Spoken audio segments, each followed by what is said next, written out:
I've been running these Nix urban loggers for a few months now. I think since September, August, September of 2020. We're in February right now. So what is that?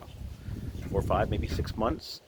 Hasn't been an everyday occurrence. At work, I don't wear them, but I have had them out and about, working, cutting wood, and doing other things. So we're going to refresh them, brush them up a little bit. So if you'd like to spend the next couple minutes with me and see kind of how I go through my process, come take a look. The Nix Urban Loggers. These are on loan from Brian. Brian Boot Hunter, just Boot Hunter on Instagram. Really great guy. I've met a lot of interesting and really fun, genuine people on Instagram. The hashtag system is really nice. Just hashtag leather boots, hashtag Nix boots. Hey, I like your boots. I like your boots too. Hey, let's meet up and trade some. I think we've known each other, been trading boots for 4 or 5 years now, and he had these practically brand new, and he let me try them out. So these are the waxed flesh. That means that it is flesh side out. So when they skin the animal and they peel back the hide, almost like when you take your sock off and you turn your sock inside out and you have that fuzzy part of just your standard cotton sock or knee sock. The part that touches your skin is called the flesh side. And so that is what this part is. Being that it's waxed finish, you don't really need to shine it much or really even polish it much. Of course, right when I start this little airplane flying over, but just a simple brush will just kind of bring it back, knock the dirt off, knock the dust off. These, I haven't really put much. You see the video that I did before this of breaking these in, I did stand in a bucket of water. It hurt a few feelings, but not too many.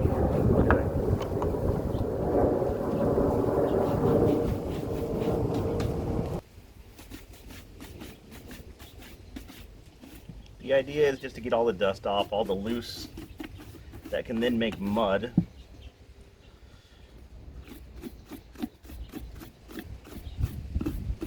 Being that we're here in the desert of Arizona, there is a lot of dust and dirt.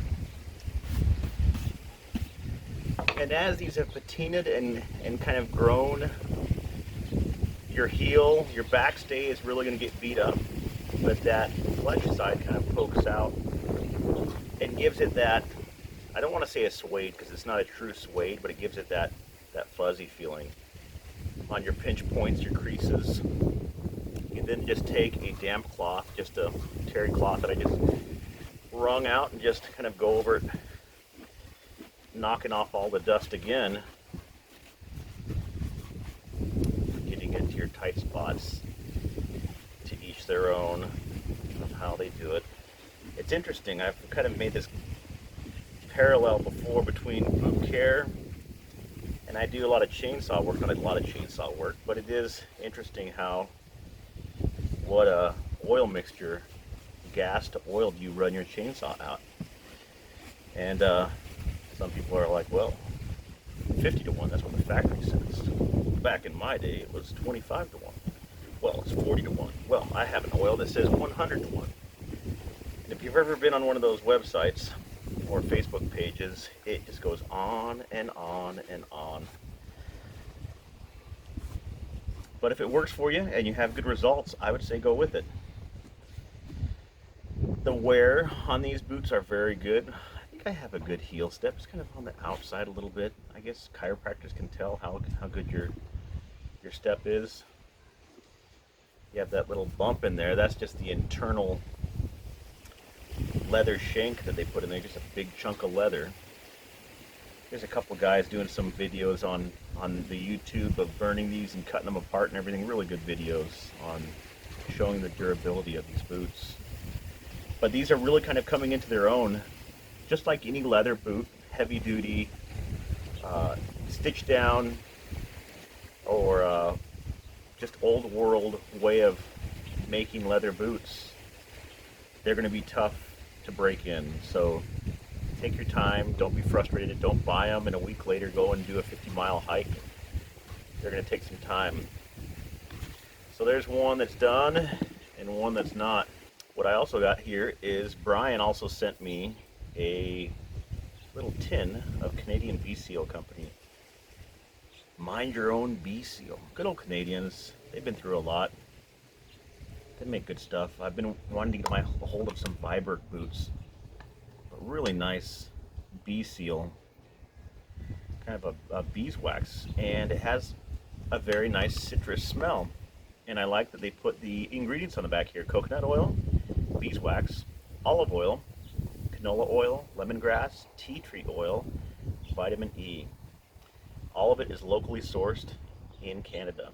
So what I wanted to do is just kind of, since these are waxed, you don't really need to seal them again. I mean, they're going to take a lot of punishment before you really have to get in there.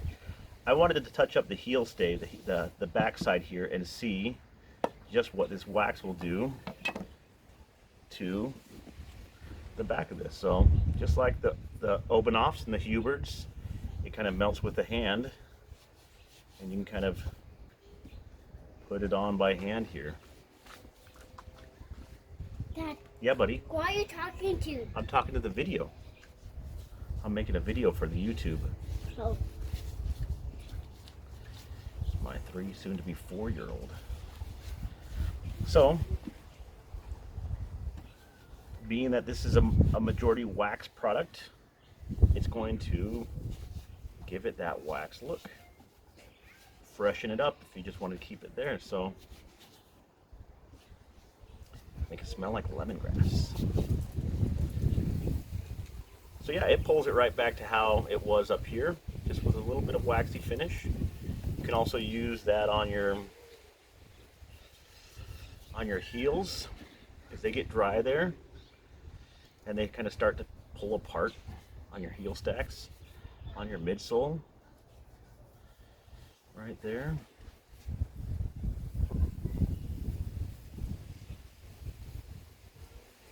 Ooh, that's good stuff. I like this. It's not too cold today. I mean, for Arizona, it's maybe a high of 65 today.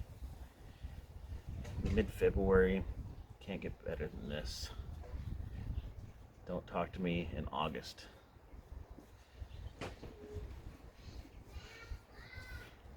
So there's that.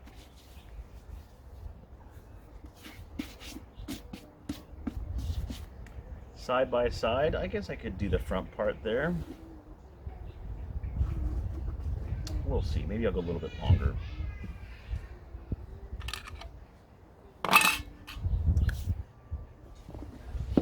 What I also like to do is you take the laces, pull them through just to kind of get any dirt off of them.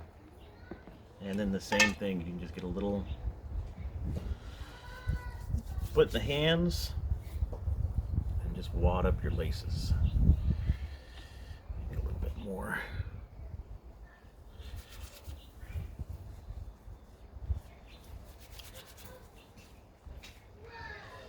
Wad them up, get them treated. And I've talked about the oversaturation that some people do on boots, to where they're just so overly saturated. They seem almost pruny, like if you sit in the, or you put lotion, constant lotion on your hands, it's going to just in my opinion, oversaturate them and not ruin them, but make them more prone to losing their elasticity that the leather has. Take this false tongue and the same thing, knock any dirt off of it. Just kind of go both sides, because this acts as a friction point between your laces and your tongue, so you don't dig through the tongue there, and that kind of any problems you'll have. You can toss this one out and get a new one. I like that they have, some of them have the little sawtooth on the end, but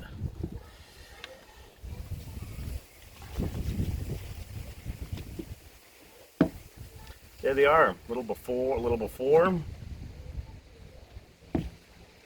after.